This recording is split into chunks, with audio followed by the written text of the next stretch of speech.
Continuamos con Audición Gomidas. Ahora sí es momento de recibir al Enguer Hachik Dergugacián con todo su análisis político. ¿Cómo estás? Buenas tardes, Hachik. Bienvenido.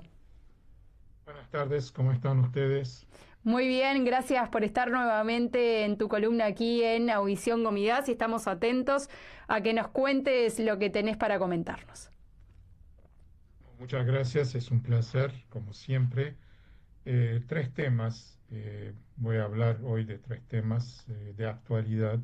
El primero, evidentemente, son los resultados de las elecciones y qué es lo que se ve en esa primera sesión del nuevo Parlamento en la República de Armenia. El segundo es el tema del TRIP. Hoy justamente se cumple un año de que se firmó ese acuerdo tripartita entre Estados Unidos, Armenia y Azerbaiyán. Y finalmente, lo que pasó ayer en las Cortes armenias, o sea, algo sin precedentes que llevaron al católicos de todos los armenios frente a una tribunal.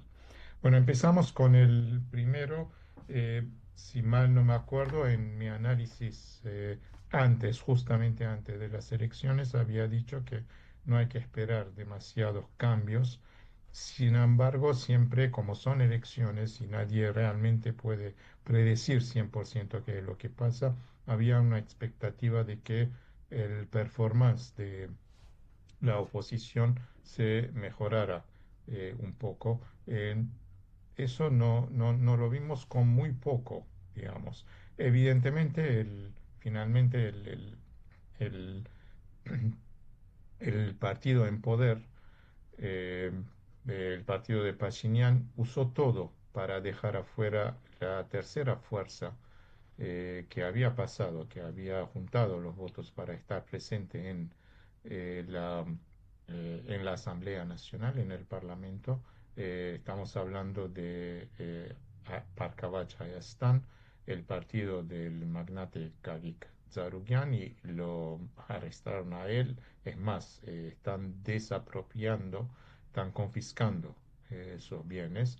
Pero bueno, con ese logró asegurarse una mayoría, porque como se sabe, de acuerdo a la ley en Armenia, se reparten los votos de aquellos partidos que se presentaron y no pudieron, digamos, pasar el mínimo, creo que 4%, para tener representación en la Asamblea Nacional. Entonces se repartieron los votos y el contrato cívico de Pashinyan tiene la mayoría como formar el gobierno, como se suponía, digamos, todo el análisis nos decía esto, considerando todo el uso y el abuso que hizo del aparato estatal y toda la ayuda que recibió de afuera, incluyendo las decisiones de Rusia de empezar a presionar a Armenia justo en el momento de la campaña electoral, cosa que evidentemente impactó negativamente en la opinión pública en Armenia y probablemente Pashinyan hizo un mejor uso de esta presión rusa que la oposición, que siempre se declaró más prorrusa. Bueno, ¿qué es lo que se vio? ¿Qué es lo que cambió en realidad en esta nueva asamblea? Nueva, no tanto, pero bueno, más allá de que la continuidad de Pashinyan en el poder está asegurada, pero no obtuvo la mayoría constitucional como él pretendía y amenazaba que iba a haber guerra si no hay, si su partido no lograba tener mayoría constitucional. Y la verdad que no sé, no soy un experto en derecho, ni menos derecho constitucional armenio, para interpretar qué es lo que significa tener la mayoría constitucional. Yo presumo, o como todos los analistas en general presumen, es para poder cambiar lo que ellos tienen como objetivo, principal objetivo, digo yo, cambiar la constitución sin pasar por un referéndum popular. Bueno, eso no lo van a poder hacer, pero ellos están confiados de que de una forma u otra, ya que tienen eh, en su bolsillo, para decirlo así, todo el aparato del Estado, incluyendo el poder judicial, algo van a hacer para llevar adelante los compromisos que asumieron con Azerbaiyán, con Turquía, para adelantar en lo que ellos llaman el proceso de paz. No tiene mayoría constitucional, pero eso no cambia demasiado en su performance porque eh, como los poderosos, entre comillas, o la mayoría absoluta en la Asamblea Nacional, van a votar las leyes que quieran y van a pasar las decisiones que quieran. La oposición va a oponerse a todo lo que pueda, pero sin demasiado eh, resultado, digamos, sin poder ni contrabalancear. Simplemente es, como hizo en los 5 años pasados, es elevar la voz de la conciencia y pensar que esto por lo menos puede impactar la opinión pública en Armenia. Y en la calle es eh, otro tema, ¿no? Ahí vamos a ver cómo eh, el proceso social, económico, sobre todo, va a desarrollar y va a tener su impacto en la política, pero eso mucho no depende de lo que va a pasar en la Asamblea Nacional. Eso depende fundamentalmente de cómo las, los actores externos, fundamentalmente Azerbaiyán, Turquía, Rusia y Estados Unidos, van a decidir la, eh, el destino de su presencia en el Cáucaso. Y eso va a tener un impacto directo sobre Armenia. Bueno, ¿qué es lo que cambió además en la Asamblea Nacional? El Hayastan Tashink, que era la segunda fuerza opositora más importante en los 5 años pasados, ya no es la segunda fuerza, perdió muchos votos, tiene 12 representantes. Recuerdo que Aslan Tashin es una coalición entre quienes siguen a Kocharian. Kocharian no tiene un partido político, tiene gente que lo sigue. Y el partido Tashnaksutyun en Armenia. Hay 12 representantes y pasó pasó a ser la tercera fuerza, la segunda fuerza en el Parlamento, la primera fuerza opositora es el nuevo partido que formó el magnate que está cumpliendo un arresto domiciliario, Samuel Garabedian, y su sobrino Narek, que formaron Ujeha y Astán. Eugenia Hayastan obtuvo, digamos, la mayoría de los votos. Es una novedad en la realidad de Armenia, pero sabemos en Armenia que los partidos políticos van y vienen, ¿no? En 30 años de historia, cuántos partidos políticos realmente consolidados y con una base de popularidad que puede asegurar cierto caudal de votos a la hora de las elecciones, hay muy pocos, ¿no? Ni siquiera el Partido Republicano, el Hanrabedagan, que se presumía que era uno de los partidos más estructurados, además estuvo en el poder por 10 años en el Parlamento en los pasados 5 años. Hasta el Partido Republicano no está tan estructurado para asegurarse.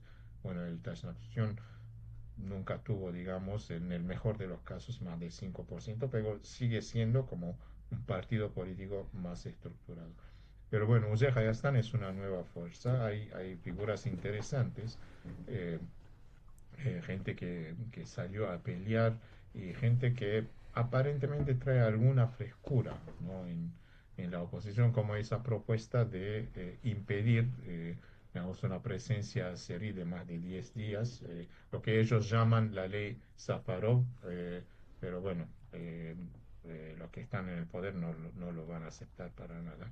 Pero lo que vimos en el Parlamento es simplemente una continuidad de los 5 años pasados. O sea, muy pocas ideas, está bien, todavía recién empezamos, pero muy pocas ideas en cuanto a leyes, en cuanto a la convivencia, en cuanto hasta la política exterior y mucha continuidad de lo que vimos en la campaña electoral llevado a, digamos, al nivel personal, ¿no? Agresiones personales, recuerdos del pasado.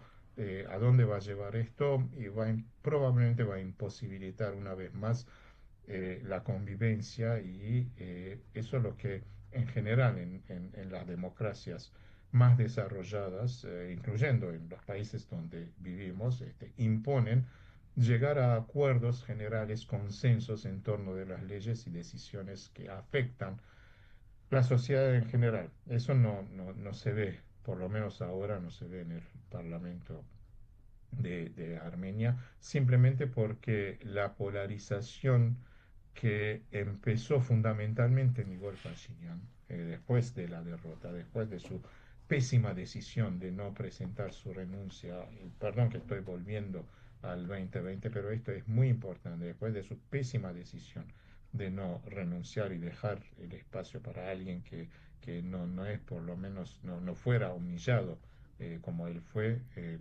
en esa derrota, y lo eligieron, eso también es una realidad, y reeligieron a Pashinyan. Bueno, para ellos la polarización es una fórmula de éxito, es una fórmula de éxito, van a seguir haciendo, no importa si esto va a impactar muy fuertemente al conjunto de Armenia, ¿no? Al desarrollo de Armenia y al futuro de Armenia. En cuanto a la oposición, aparentemente no sabe hacer otra cosa que repetir la libreta que usó en los pasados 5 años.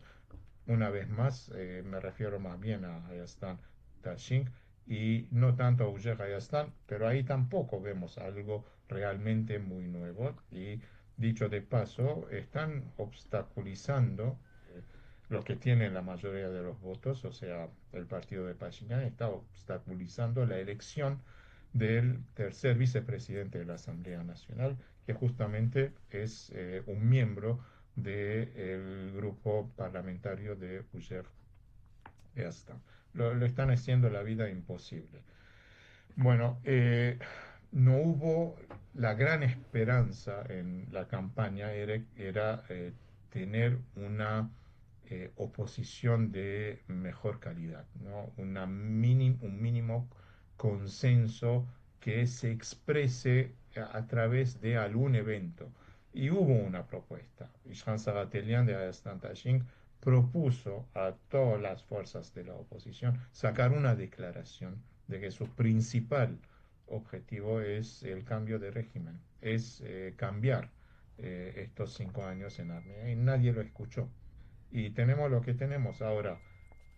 Hay perspectiva de que esa oposición en el Parlamento nos proyecte una imagen de mayor calidad, lo vamos a ver.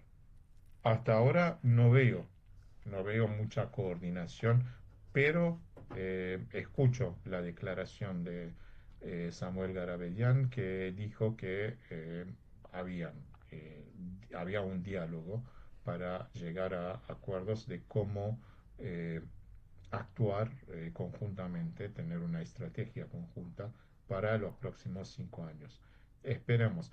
Y eso no lo digo por, evidentemente, soy partidario y apoyo a la oposición porque creo que Armenia perdió muchísimo con Nikol Pashinyan, pero no es solamente por eso. Yo creo que la democracia necesita una oposición de calidad. Necesita una oposición de calidad para hacer posible la convivencia y para hacer posible un acuerdo mínimo en torno del cual una estructura política que llamamos Estado-Nación puede asegurar su supervivencia en primer lugar, el caso de Armenia con toda la vulnerabilidad que sufre este territorio, primero su supervivencia y después su desarrollo. Bueno, esto no se ve en Armenia, no se vio en los 30 años pasados, ¿no? Siempre la oposición fue para cambiar algo y la mayoría perdón, para cambiar el régimen, llegar al poder y tener absolutamente todo. Para los ganadores se llevan todo. Esa era la lógica predominante y es lo que daña la democracia más allá de la libertad de las elecciones, que esto nadie puede poner en dudas, evidentemente con cierta precaución porque quien domina el aparato de Estado en Armenia también tiene la gran ventaja y hasta puede usar y abusar el aparato, pero de eso ya hablamos. Ahora, ¿de qué mucho depende de lo que van a pasar en los próximos 5 años? Bueno, depende del factor externo que ya lo estamos viendo. Entre por un lado, digamos, una realidad geopolítica innegable, que es la dependencia de Armenia de Rusia, y Rusia está usando absolutamente todo para presionar a Armenia.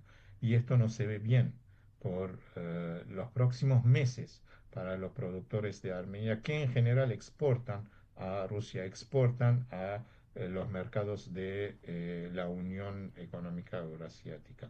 Bueno, esto está bajo peligro por más esfuerzo que haga Pashinyan y después todo lo que hizo para proyectar una imagen de oponerse a Rusia. Dicho esto, no es que, digamos, para criticar a Pashinyan uno puede decir, bueno, hay que entregarse a Rusia. No, Rusia se está actuando pésimamente en el Cáucaso y sobre todo con su único aliado que es Armenia. Y quien está sufriendo es el pueblo, no es el régimen en el lugar. Ahora, aquellos que son prorrusos van a decir, bueno, pero hay que entender los intereses de Rusia. No, no hay que entender los intereses de Rusia. Lo que hay que preguntarse por qué no hay un consenso interno para entender la realidad de una geopolítica del Cáucaso, de la presencia y de la dependencia de Rusia, pero al mismo tiempo el riesgo, el riesgo casi existencial a veces de esa dependencia y cómo mitigarlo sin llegar a poner a un mayor riesgo de otra dependencia. Esta dependencia no es, a pesar de todo lo que se proyecta como imagen, no es de Occidente, no es de la Unión Europea, que ojalá fuese así con respecto a las leyes, la democracia, etcétera. No es así. Es una dependencia que va a ser una realidad, está haciendo realidad hoy en día de Azerbaiyán y Turquía. Esto me lleva al segundo tema, que es el año que se cumple desde que se firmó el TRIP.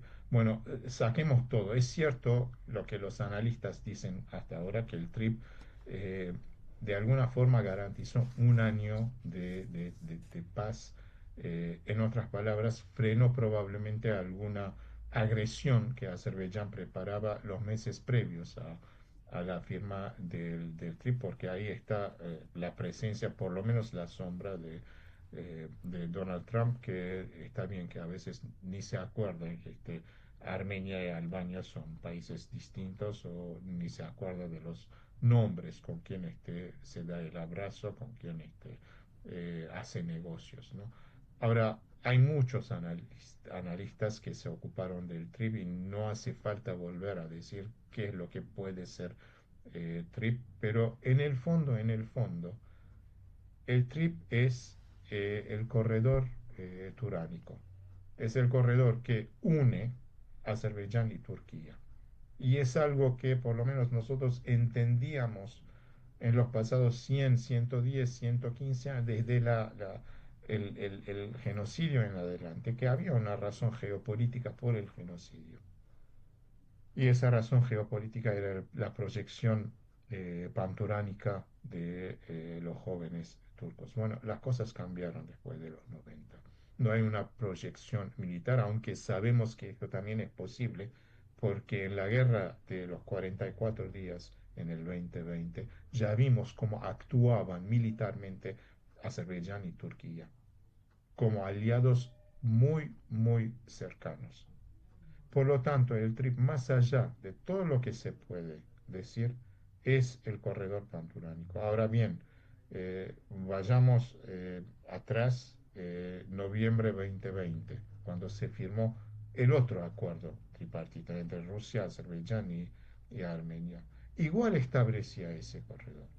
Igual la soberanía de Armenia estaba bajo presión, pero en su momento eran los rusos que dominaban. ¿Es mejor? No, no es mejor. Existía Artsaj, existía Artsaj. Ahora, ¿qué pasó después? ¿No? ¿Qué pasó después? Bueno, pasó Ucrania. Y en Armenia, digamos, hasta ahora no se puede, no hay un experto en política rusa para explicar bien por qué los rusos al fin y al cabo abandonaron el Cáucaso o abandonaron sus intereses allá y dejaron pasar lo que pasó en el 2023 en Artsaj para concentrarse en Ucrania. Entonces, al fin y al cabo, el TRIP es el corredor turánico que une Azerbaiyán y Turquía. Hay muchos detalles que tenemos que ver ahora, ¿no? Cómo se va a usar, cómo se va a implementar, pero es un hecho. Y venga quien venga, tiene que, venga quien venga al poder en Armenia, es una realidad con la cual tiene que sentarse y pensar qué es lo que hace. Pero no nos olvidemos, esto está uniendo a Azerbaiyán y Turquía. Punto. Y finalmente el tercer tema, que es un tema que probablemente da vergüenza a todo armenio, eh, que siente algo de, eh, digamos,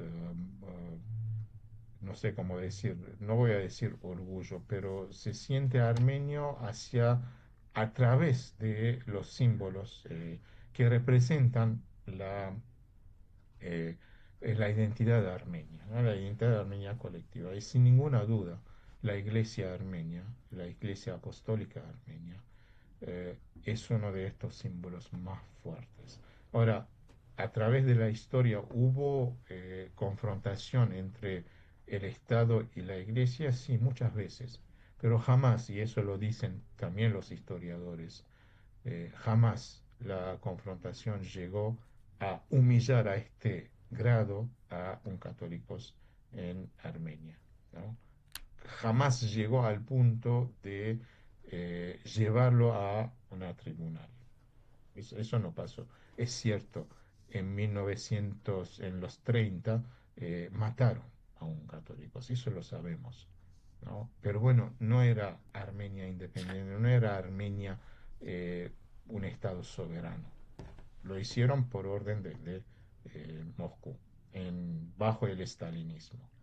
¿Y ahora por qué? ¿Por qué esa persecución contra el católico Skarikin el segundo, que es una persecución contra la iglesia? Porque esto también es cierto. No es cualquier entidad religiosa. Cualquier entidad religiosa tiene derecho de existir, practicar la fe, porque esto es lo que una sociedad democrática permite, ¿no? La libertad del culto. Pero es la Iglesia Apostólica Armenia y tiene su espacio en el espacio importante en el imaginario de la identidad colectiva. Y eso no importa si uno es creyente, si va a la iglesia, si incluso si no es, digamos, apostólico armenio, católico armenio o evangélico armenio, no importa. Este es un símbolo muy fuerte y contra este símbolo va este gobierno. Eh, Sabemos por qué, bueno, hay varios que dicen que esto fue después de que la, el católico se puso como defensor de Artsaj o pidió la renuncia en 2020 a Nikol Pashinyan después de la guerra, pero no fue el único que pidió su renuncia. Varias otras, incluyendo el católicos de Cilicia Aram, incluyendo las importantes organizaciones, los partidos políticos, la UGAP, todos pidieron su renuncia. Entonces, no es un argumento. Y yo veo y no descarto, porque está en el carácter de este gobierno y personalmente a Pashinyan, de llevar todo al plano personal, ¿no? Es una venganza, es como humillarlo, ¿no? Porque él estuvo, lo humillaron entre Aliyev y lo ningunearon entre Aliyev y Putin después de la guerra. Ahora bien, eh, pero aparentemente no lograron, ¿no? El objetivo, porque el juez renunció, se declaró incompetente. Dio un argumento, hizo un argumento, presentó un argumento legal, digamos. Pero en el fondo, y eso espero, él se dijo, ¿qué es lo que estoy haciendo? ¿Qué es lo que voy a hacer? Ahora, a mí personalmente me queda una gran pregunta, ¿no? ¿Por qué el Católicos fue a la tribuna? ¿Por qué se presentó? Está bien, y eso no pongo en tela de juicio ni su decisión, no soy quien poner en tela de juicio su decisión, ni probablemente el asesoramiento que tuvo de sus abogados en Armenia, o no quiso llevar la atención al extremo. Pero vamos, un católicos en una tribunal con una denuncia que es claramente una violación de la Constitución, de las leyes de Armenia, porque el Estado no tiene que meterse en los asuntos de la Iglesia, es fuerte. Y no sé si esto va a seguir. No sé si el gobierno se va a dar cuenta de que cruzó una línea roja, porque hubo reacción desde la diáspora, ¿no? Varias entidades, varias voces de mucha autoridad salieron a condenar ese paso. Evidentemente no es un gobierno que le da importancia, ¿no?, a lo que piensan los demás. Pero ¿acaso va a tener tiempo, va a ser tan importante esa persecución contra la iglesia, que es uno de los factores más importantes en la construcción de esa falsa identidad de una Armenia real, Iragan Hayastan, donde se confunde la patria y el Estado, cosa que no se ve en ninguna otra parte del mundo? Bueno, empezamos así, empezamos con la tensión, la polarización, la persecución interna, empezamos con, digamos, ese camino que está quitando a la democracia toda su virtud para dejar meramente una fórmula de elección y debilitando aún más a Armenia internamente frente a tremendos desafíos que enfrenta en la región en un mundo convulsionado.